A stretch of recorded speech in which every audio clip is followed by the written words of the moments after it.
Hi hello everyone welcome back to my channel Prema's path.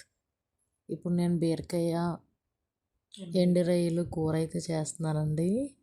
First మనం బీరకాయ మొత్తం peel చేసుకొని చిన్న ముక్కలుగా కట్ చేసుకొని పక్కన పెట్టుకుందాము. ఇప్పుడు మనము ఎండు రొయ్యలు ఉంటాయి కదా, ఇవి మొత్తం క్లీన్ చేసుకొని వేడి నీటిలో పక్కన పెట్టుకొని ఇప్పుడు కొంచెం ఆయిల్ వేసుకొని అందులోని ఒక 2 నిమిషాలు వేపుకొని పక్కకు తీసి పెట్టుకోవాలండి. ఇప్పుడు మనం అదే ప్యాన్లోని ఒక టేబుల్ స్పూన్ మళ్ళీ ఆయిల్ వేసుకొని ఇప్పుడు మనము ఆనియన్, పచ్చిమిర్చి కట్ చేసుకొని వేసుకోవాలి. అవి కూడా బాగా వేగిన తర్వాత కొంచెం జీలకర్ర, కొంచెం కరివేపాకు వేసి బాగా వేపుకోవాలండి. మనకి గోల్డెన్ బ్రౌన్ వచ్చే వరకు ఆనియన్ వేపుకుంటే బాగుంటుంది టేస్ట్ అయితే. ఇప్పుడు అలానే మనం బీరకాయ కట్ చేసుకొని ముక్కలని వేసేసుకోవాలి. ఇది కూడా బాగా వేపే వరకు బాగా వేగాలండి. ఇందులోంచి కొంచెం వాటర్ వస్తుంది మనకి.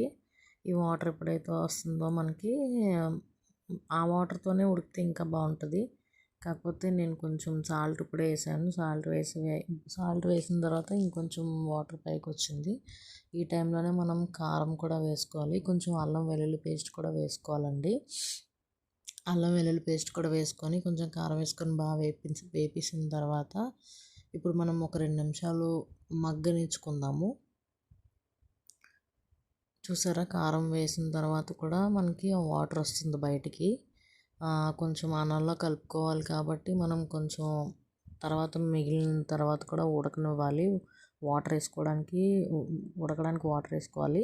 ఇప్పుడు మనం కారం కూడా బాగా వేగిపోయిన తర్వాత ఇప్పుడు మనం ఎండు రొయ్యలు ఉంటాయి కదా, వాటిని కూడా వేపుకున్న వాటిని కూడా వేసుకొని ఒక నిమిషం బాగా మగ్గనివ్వాలి. ఈ మగ్గిన తర్వాత ఒక చిన్న గ్లాస్తో వాటర్ అనేవి వేసుకోవాలండి. ఇంక ఇందులో ఎలాంటి గరం మసాలా పౌడర్లు ఏమి వేసుకునే అవసరం లేదు. చాలా బాగుంటుంది టేస్ట్ అయితే. నాకైతే చాలా ఇష్టం ఈ కర్రీ. మనం ఒక చిన్న గ్లాస్తో ఆ వాటర్ అయినా వేసుకున్నాను. కొంచెం మనం ధనియా పౌడర్ ఉంటుంది కదా, అది వేసుకుంటే టేస్ట్ బాగుంటుంది. వేసుకోకపోయినా ప్రాబ్లం ఏమి ఉండదండి. 5 నిమిషాల్లో అయితే మనకి కర్రీ రెడీ అయిపోతుంది. ఇప్పుడు చూసారా, వాటర్ దగ్గరికి అయిపోయింది. ఈ మాత్రం కొంచెం ఉంచుకుంటే మనకి అన్నంలో కలుపుకోవడానికి బాగా వస్తుందండి. తింటే కూడా చాలా హెల్తీ కూడా. ఓకే అండి, బీరకాయ ఎండు రొయ్యలు కూర అయితే రెడీ అయిపోయిందండి. Okay friends, bye.